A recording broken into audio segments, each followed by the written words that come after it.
if I lay down and I play dead and I stay dead, maybe you'll get sick of being the monster out of my head, under my bed. Think you're something out of my nightmares, standing right there. So hello guys, welcome back to my channel again. I hope you all are doing well. मैं भी बहुत बढ़िया हूँ.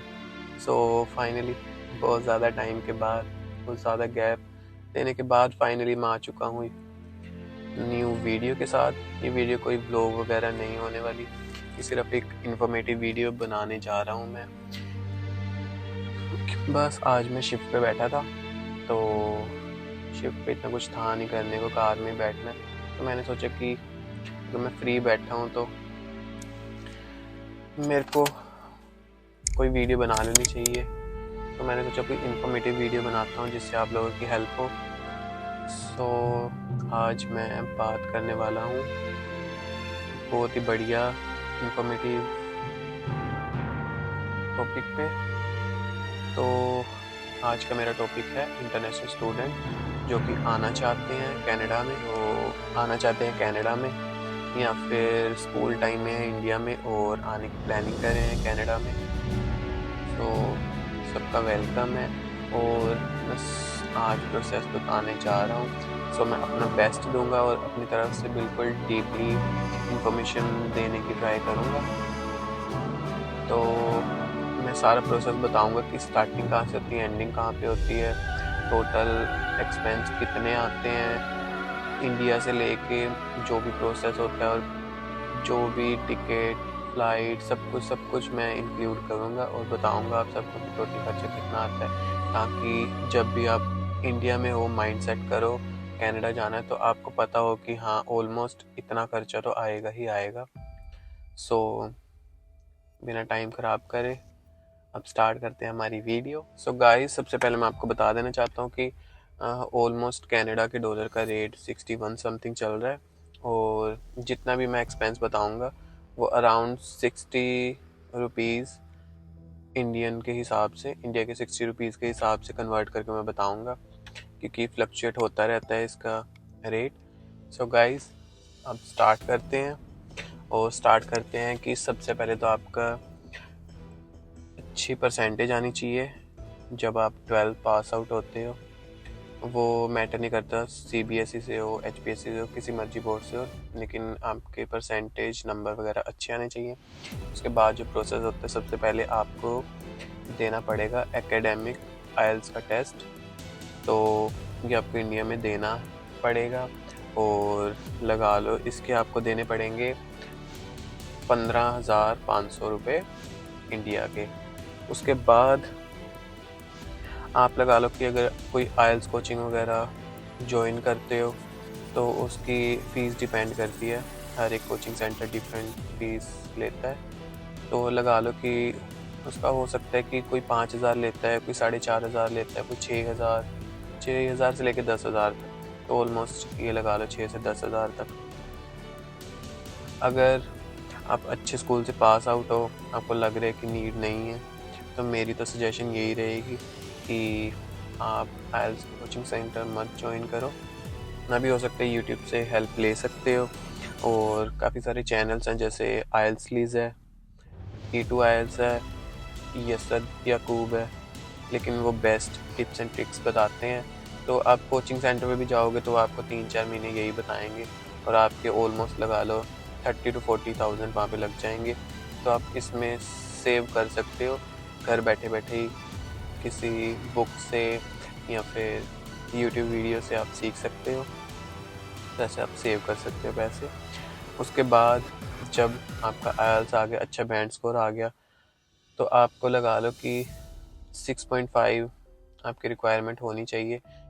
उसके बाद guys जब आपका done हो चुकी है IELTS, उसके बाद आपको किसी कॉलेज या यूनिवर्सिटी के बारे में रिसर्च करनी है, कौन से बेस्ट प्राइस देते हैं, कौन सा कोर्स आप लेना चाहते हो. According to you, depends on you, जैसा भी आपको ठीक लगे. और उसके बाद आपको करना है कंसल्टेंट हो सके तो कोई ऐसा चूज़ करना जो अपनी फ़ीस ना लेता हो, क्योंकि बहुत सारी कंसल्टेंट फ़ीस चार्ज करते हैं 10,000, 20,000, 50,000. डिपेंड करता है अलग अलग पे।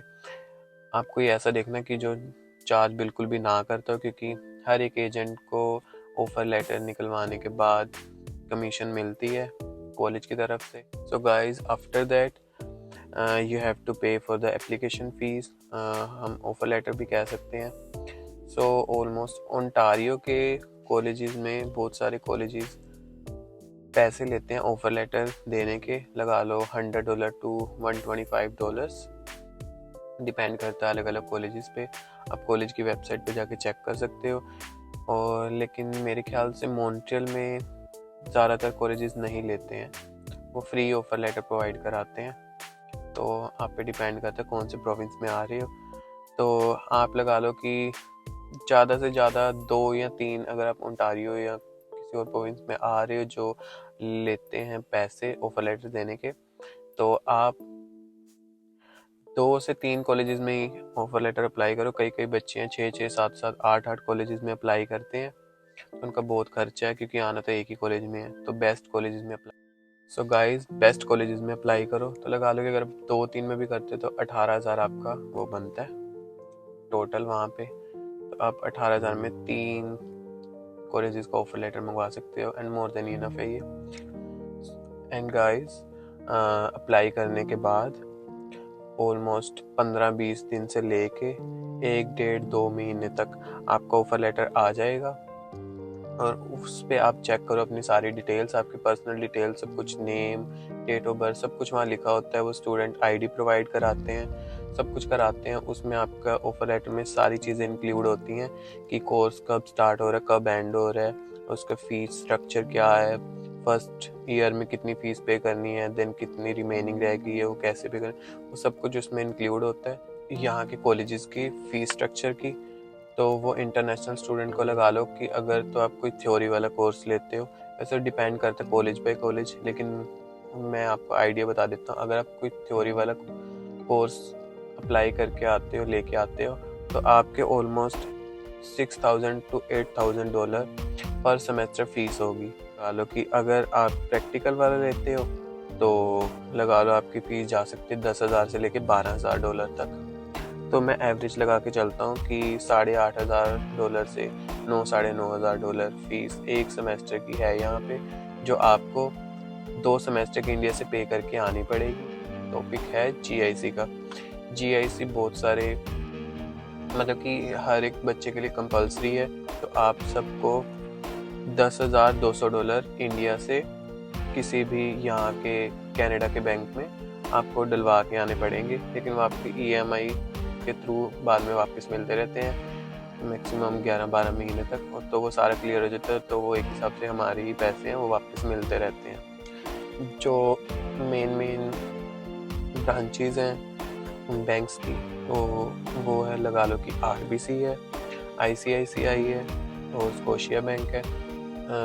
अगर मेरी सजेशन लो तो स्कोशिया बैंक सबसे बेस्ट है, क्योंकि जो ICICI बैंक है और RBC बैंक है उनकी ब्रांचेस बहुत ज़्यादा कम है, लेकिन स्कोशिया बैंक की ब्रांचेस बहुत ज़्यादा हैं।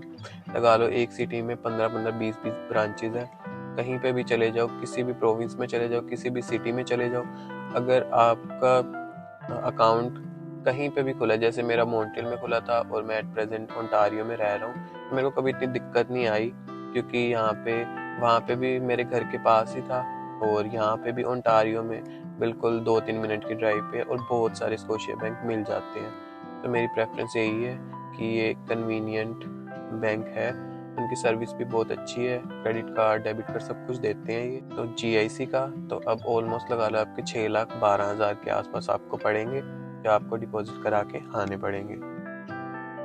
उसके बाद गाइस आता है कि इंडिया से हम कैसे एक्सचेंज कराएं अपनी मनी को।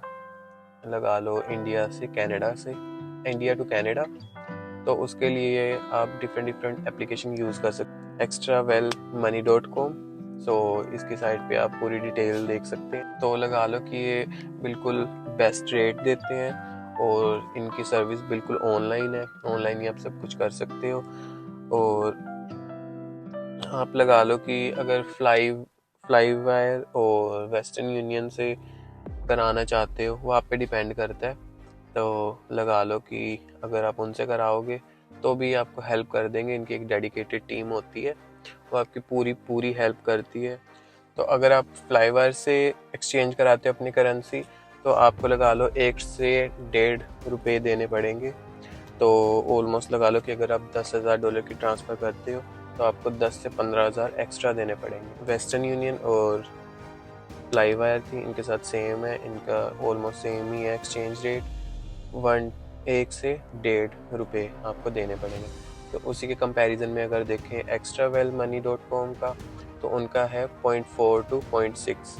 तो इसमें अगर लगा लो कि अगर आप $10,000 ट्रांसफ़र करते हो तो आपको सिर्फ 4,000 से 6,000 एक्स्ट्रा पे करने पड़ेंगे। तो ऐसे करके आप 50% अपनी मनी बचा सकते हो और सेव कर सकते हो। बस ऑप्शन है अल्ट्रा फास्ट फीस पेमेंट का ऑप्शन, ये बहुत ही कम समय में आपके फंड ट्रांसफ़र कर देते हैं इंडिया टू कनाडा। तो लगा लो कि विद इन 4 आवर्स आप पूरा अपना अमाउंट इंडिया से कनाडा भिजवा सकते हैं। अब तक 16 से 17 लाख डन हो चुका है, जो एक्सपेंस आएगा ही आएगा टोटल मिला के बाद आपको कराना पड़ेगा मेडिकल। वो आप इंडिया में दिल्ली से करा सकते हैं, चंडीगढ़ से करा सकते हैं, जहाँ पे भी आपको अच्छा लगे, जहाँ पे भी आपका कंसल्टेंट भेजे आप करा सकते हैं। तो उनकी एवरेज फ़ीस होती है 6 से 7,000 रुपये मेडिकल कराने की, जो सिंपल होता है। तो अगर आपकी बॉडी पे कोई भी टैटू, आपको उसके एक्स्ट्रा पे करने पड़ेंगे। अगर आपने अपने पेरेंट्स का, अपने सिस्टर ब्रदर का, अपने गर्लफ्रेंड का, अपने बॉयफ्रेंड का, किसी का भी टैटू करा रखा बॉडी पे तो you have to pay some extra fees during your medical exam. So medical exam हो चुका है डन। सो उसके बाद आती है डॉक्यूमेंट्स की बारी। तो डॉक्यूमेंट्स में आप अपने कंसल्टेंट से बात कर सकते हैं, वो आपकी पूरी चेकलिस्ट प्रोवाइड कर देंगे आपको।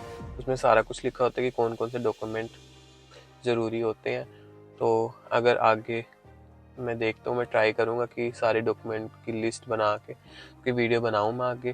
तो जो मेन डॉक्यूमेंट्स है लगा लो कि लोन से रिलेटेड हो गया, स्टडी से related. Then guys application fees आपको देनी पड़ेगी $150। तो लगा लो कि एम्बेसी फ़ीस लगा लो बोलते हैं इंडिया में, तो $150 देनी पड़ेगी।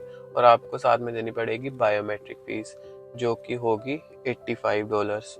उसके बाद आपका टोटल बनता है 235 इन दोनों चीज़ों का। तो इंडिया के 14,000 से लेके 15,000 का ये खर्चा है। गाइस अब सारी चीज़ें हो चुकी है बिल्कुल डन। ऑफर लेटर जो भी आपने फ़ीस पे करी, सब कुछ किया है, अब मनी एक्सचेंज होगी, सब कुछ डन हो चुका है। अब आपकी फ़ाइल हो जाती है लॉन्च एम्बेसी में। वो जिस दिन आपने अप्लाई की उससे लगा लो कि उसका कोई प्रॉपर टाइम नहीं है। वीज़ा 15 दिन में भी आ सकता है, 20 दिन में, 1 महीना, 2 महीना, 3 महीने। तो जहाँ तक मेरे को नॉलेज है उनके मैक्सिमम डेज होते हैं 90 डेज़ में वो दे देते हैं अपना डिसीज़न। तो बस इसके बाद आप वेट करो, और जब आपका फिर आगे वीज़ा आ जाता है तो उसके बाद आप तैयारी करो कनाडा आने की। फाइनली फ़्लाइट की टिकट बुक करनी पड़ेगी, तो वो ऑलमोस्ट $1,500 की होती है, जिसमें लगेज वगैरह होता है। लगेज में लगा लो कि तो 23 किलो की अटैची होती हैं, एक 7 kg का हैंड बैग होता है। उसके बाद आप अपना पिट्ठू बैग कैरी कर सकते हैं लैपटॉप वगैरह वाला, तो उसका कोई भी वेट नहीं होता, वो 10 किलो 7 किलो जितना भी हो। मैं तो पूरा भर के लाया था। $1,500 तो आपकी अराउंड 85 to 90,000 की आपकी टिकट होगी कनाडा आने की। और भी पैसे बचाना चाहते हैं तो आप आ सकते हैं जिसमें ले ओवर होते हैं। जौन सी फ़्लाइट में 3-4 स्टॉप होते हैं, वो फ़्लाइट थोड़ी लंबी होती है, 35 आवर्स से लेके 40 आवर्स तक की, तो उसमें पैसे थोड़े कम लगते हैं। लेकिन मैं तो कहूँगा कि जहाँ पे इतने पैसे लग चुके हैं $100-200 और लगाओ। और जो बिना नॉन स्टॉप जो फ़्लाइट होती है वो अराउंड 15 आवर्स की होती है, तो वो बेस्ट होती है बिल्कुल। देन गाइस आता है टॉपिक शॉपिंग का। तो शॉपिंग अगर मैं कहूँ तो ज़्यादा मत करना इंडिया से। तो यहाँ पे ऑलमोस्ट सारी चीज़ें मिल ही जाती हैं, कुछ भी लगा लो। यहाँ पे बहुत सारे इंडियन स्टोर होते हैं, तो सब कुछ मिल जाता है यहाँ पे इंडिया का, ऐसा कुछ भी नहीं है। हालांकि मैंने तो कई ऐसी चीज़ें भी देखी हैं जो इंडिया में मैंने देखी नहीं थी, लेकिन यहाँ पे आके देखी मैंने कि ओहो ये भी इंडिया की चीज़ है 35,000 तक की, उससे ज़्यादा मत करो। आप वही पैसे अपने सेव करके ले आओ और कनाडा में आके कनाडा के अकॉर्डिंग जैसा भी फैशन या जैसे भी विंटर है, समर है, यहाँ के मौसम के हिसाब से आप यहाँ पे आके खर्च करो, वो बेस्ट। तो कई बच्चे होते हैं 70,000, 80,000, 1 लाख, 1.5 लाख की शॉपिंग करते हैं। तो अपने पेरेंट्स पे बोझ मत बनो, उन्होंने ऑलरेडी आप पे लगाया हुआ है 17-18 लाख रुपए। तो आप अगर 1-1.5 लाख की शॉपिंग ही करोगे अपना फैशन दिखाने के लिए या अपने लुक को दिखाने के लिए, तो वो चीज़ें मत करो। यहाँ पे आके खुद का कमाओ, खुद सेटल हो, और यहाँ पे हर एक ब्रांड हर एक बंदा अफोर्ड कर सकता है। तो कम से कम शॉपिंग करके लाओ। और यहाँ पे सब चीज़ें मिल जाती हैं, हाउस होल्ड की लगा लो, किचन की जो भी है, तवा, कड़छियाँ, चम्मच, जो भी है, गिलास, सब कुछ मिल जाते हैं। डोलरामा है एक स्टोर, वहाँ पे $1 से लेकर $4 के बीच में सब कुछ मिल जाता है। $4 से ज़्यादा ऊपर कुछ भी नहीं होता, तो वहाँ पे सब कुछ मिल जाता है, तो वहाँ से ले सकते हैं। लास्ट पॉइंट आता है कि इंडिया से कैश कितना लेके आए। कई लोग कहते हैं कि बिल्कुल भी मत लेके आओ, कई कहते हैं $500 ले आओ, कोई का 1000, कोई कहता है 2000, कोई 3000।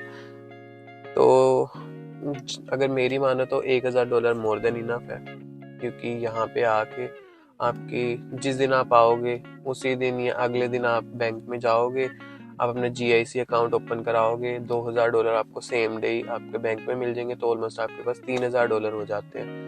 तो इतना खर्चा भी नहीं होता, लेकिन $1000 ले आओ कि अगर कोई दिक्कत आ जाए, कुछ भी चाहिए हो, टैक्सी वगैरह करानी हो या फिर आपको कहीं पे भी चाहिए होते हैं, तो $1000 बहुत होते हैं। स्टार्टिंग का रेंट पे करना, कुछ भी करना, तो स्टार्टिंग के $1000 ले आओ, तो उसके आपको पड़ेंगे 60,000 इंडिया के।